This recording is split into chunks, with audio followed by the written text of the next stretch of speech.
ഇവിടെ ഉദ്ഘാടകനായിരുന്ന ശ്രീ DK ശിവകുമാർ സൂചിപ്പിച്ചതുപോലെ ഈ പരിപാടി സംഘടിപ്പിക്കപ്പെടുന്നത് ജില്ലാ ആസ്ഥാനത്ത്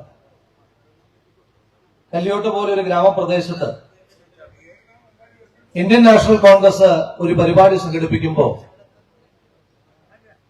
ഈ കൊലപാതകത്തിന് നേതൃത്വം കൊടുത്ത CPM-ന്റെ നേതാക്കന്മാർ വിചാരിക്കേണ്ടുന്ന ഒരു ചിന്തയും ഈ പ്രദേശത്ത് ശരത്തൻ കൃപേഷും ഉയർത്തിയ ഒരു കൊടി കണ്ടിട്ടാണ് നിങ്ങൾ അവരെ കൊന്നൊടുക്കിയത് എങ്കിൽ, അവരെ കൊന്നൊടുക്കിയാൽ ആ കൊടിയങ്ങ് ഇല്ലാതെയാകുമെന്നാണ് നിങ്ങൾ തെറ്റിദ്ധരിച്ചത് എങ്കിൽ, ഇന്ന് അവരുടെ പേരിൽ ആയിരക്കണക്കിന് 10,000-കണക്കിന് കോൺഗ്രസുകാരാണ് കൊടിയും പിടിച്ചുകൊണ്ട് ഈ വേദിയിലേക്ക് വരുന്നതെന്ന് പറയുമ്പോൾ, ഇവിടെ എനിക്ക് മുൻപ് സംസാരിച്ച കേരള പ്രദേശ് കോൺഗ്രസ് കമ്മിറ്റിയുടെ പ്രസിഡന്റ് സൂചിപ്പിച്ചതുപോലെ നിങ്ങളെ ഭയന്നിട്ട് നിങ്ങളുടെ ഔദാര്യത്തിൽ സംഘടനാ പ്രവർത്തനം നടത്തുന്നവരല്ല ഇന്ത്യൻ നാഷണൽ കോൺഗ്രസിന്റെ പ്രവർത്തകർക്കുള്ള ബോധ്യം ഈ കൊലപാതകത്തിന് ഉത്തരവിടുന്ന എല്ലാ മുതലാളിമാരും ഓർത്തുവെക്കുന്നത് നന്നായിരിക്കും.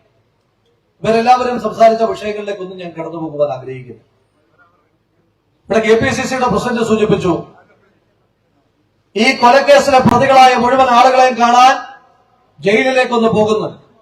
നമ്മുടെ 2 സഹപ്രവർത്തകരെ, നമ്മുടെ 2 സഹോദരങ്ങളെ, ഈ നാടിന്റെ കൺമണികളായ 2 പൊന്നുമക്കളെ, അവരെ കൊന്നൊടുക്കിയവന്മാർ ജയിലിൽ കിടന്ന് അനുഭവിക്കുന്ന നരകയാതന കാണുവാൻ വേണ്ടിയിട്ടാണ് പോകുന്നതെന്ന് പറഞ്ഞു. ഈ ജയിലിലേക്ക് പോയ CPM-ന്റെ നേതാക്കന്മാർക്ക് ഒരു വിചാരമുണ്ടായിരിക്കും, മറ്റു പല കൊലക്കേസിലെയും പ്രതികൾ അനുഭവിക്കുന്നത് പോലെയുള്ള ജയിലിനകത്ത് അത്യാധുനികമായ എല്ലാ പ്രിവിലേജോടുകൂടിയും കഴിയാമെന്ന്.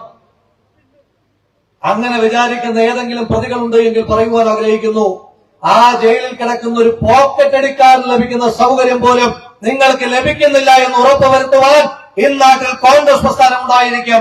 അത് നിയമത്തിന്റെ വഴിയിലെങ്കിൽ അങ്ങനെ, അതല്ലാതെ എങ്കിൽ അങ്ങനെ തന്നെ ഞങ്ങൾ മുന്നോട്ട് പോകും.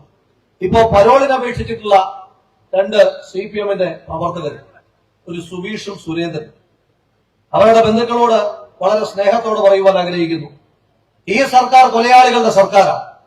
TP ചന്ദ്രശേഖരനെ കൊന്ന പ്രതികൾ നിരവധി തവണ ആയിരക്കണക്കിന് ദിവസം പരോളിറങ്ങി നടക്കുന്ന സാഹചര്യമുണ്ടായി.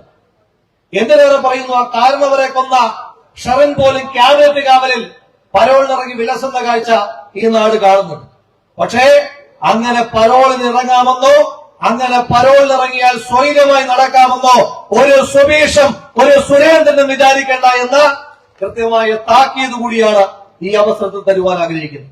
നിങ്ങളൊരു നഴ്സാണോ എങ്കിൽ ജർമ്മനിയിൽ പോകുവാൻ എന്തിന് ലക്ഷങ്ങൾ മുടക്കണം? അതും വിജയം വരെ സൗജന്യ ജർമ്മൻ ഭാഷാ പരിശീലനം യൂറോലീപ് നൽകുമ്പോൾ. Free education, free paper work, free placement assistance. ഇനി സൗജന്യമായി ജർമ്മൻ ഭാഷ പഠിക്കാം, സൗജന്യമായി ജർമ്മനിയിലേക്ക് പറക്കാം. Euroleap immigration consultancy, Kannur, Thrissur and Kollam.